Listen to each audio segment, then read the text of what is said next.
Hi friends, welcome back to Sheena's Homestead. Today we are really gearing up for spring and our duckling order has come in.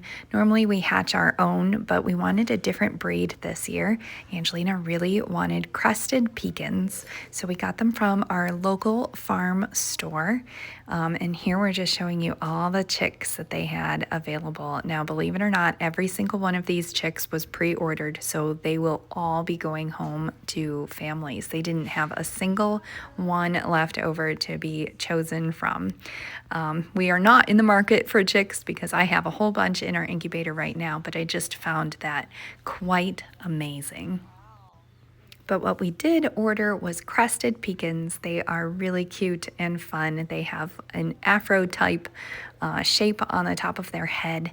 And you'll see here in just a second how cute they are as ducklings. They've got just a little bit of the floof coming out on the top.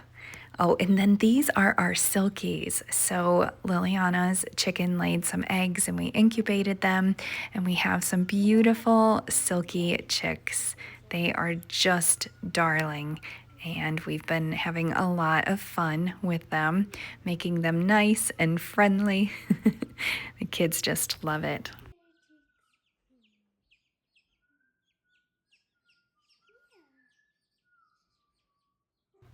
It's a fun time of the year with so much life beginning to sprout and happen. And speaking of sprouts, this is my arugula, and this is my winter sowing method. You can see that the arugula has come up all on its own.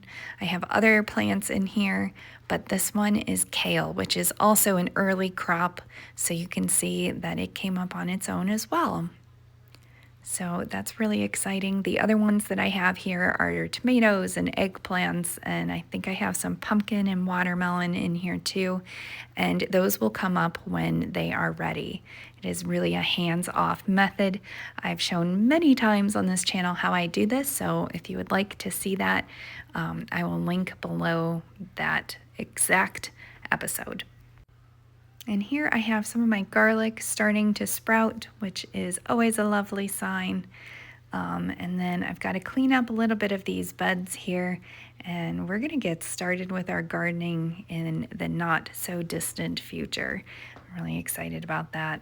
And then you remember last year we tried an experiment. So I covered my pepper plants. I cut them back significantly and we covered them with this styrofoam. So I'm really hoping that they've made it through the winter. I guess we'll see. And then this is our orchard, and I have a peach tree right here that's starting to blossom. And then we have our apple.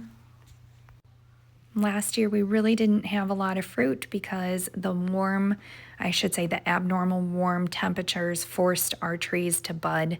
And then the normal temperatures returned, which were freezing, and they frosted off all of our potential fruit. So that was extremely sad and disappointing. I'm hoping that doesn't happen this year.